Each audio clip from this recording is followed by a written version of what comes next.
Juneteenth.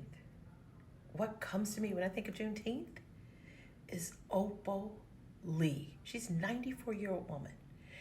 And we're not going to hear about her in the history books. Her name might not ever be in the history books, not unless we put it there.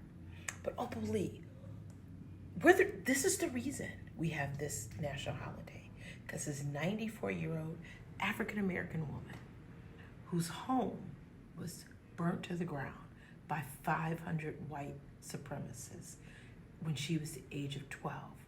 So she vowed in her heart and to our community and to African Americans that she wanted this day to be a national holiday. So every year, Juneteenth, what did she do? She walked miles. She walked miles years. Every administration. She wrote a letter and said, please make this a national holiday. Finally, years later, guess what? Biden and Harris, they're the ones who allowed this to become a national holiday. So I'm forever grateful for that.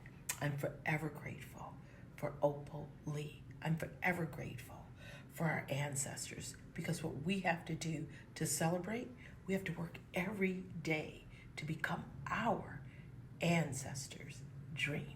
How do we do that? We have to break change and bring change, make change. That's the only way this is going to happen. So Juneteenth is more than just a national holiday. It's a movement. It's a movement that needs to be in our history books. That's my biggest disappointment, is that it's not in our history books. So let's write our history books. Let's write like Maya, inspire like Obama, win like Kamala, dream like Martin. We have so many ancestors that we owe people who are living today, and we owe our ancestors who came before us, who worked so hard. So that is what Juneteenth is all about. So Gayatri, I want to thank you for this movement, because this is a movement we're doing in Detroit with Money Matters for Youth. We've been doing it for 26 years. We've been trying to build economic empowerment, break change mindsets is what we're doing. But in the word opportunity is the word unity. So we can't do anything without coming together. That's why I thank you, Gayatri, for your movement, for this newsletter to talk about Juneteenth. I thank you for doing this. I am forever grateful that we are pulling together a movement, because together there's strength in numbers. There's strength in people coming together. There's strength not only in talking about it, in executing it. So we have to execute and come together and make a difference. In Detroit, we're doing something called Business in the Black. We're rebuilding Black Wall Street. We're going to learn about who is Opal Lee.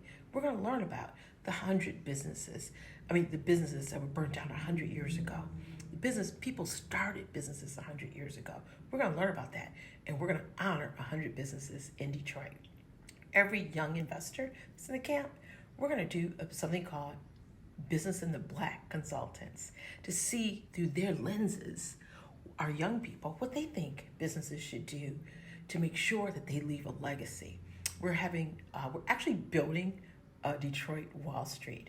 We have bricks, we're ready to build this foundation. So Juneteenth is part of this foundation that we're all gonna build and rebuild together. This newsletter that you're doing, bringing women together, bringing people together, that's the foundation. And this is a movement. We gotta keep it moving and keep it going. And I'm honored to be part of this movement. So thank you so much for letting me tell you what Juneteenth means from my heart to your heart. Thank you.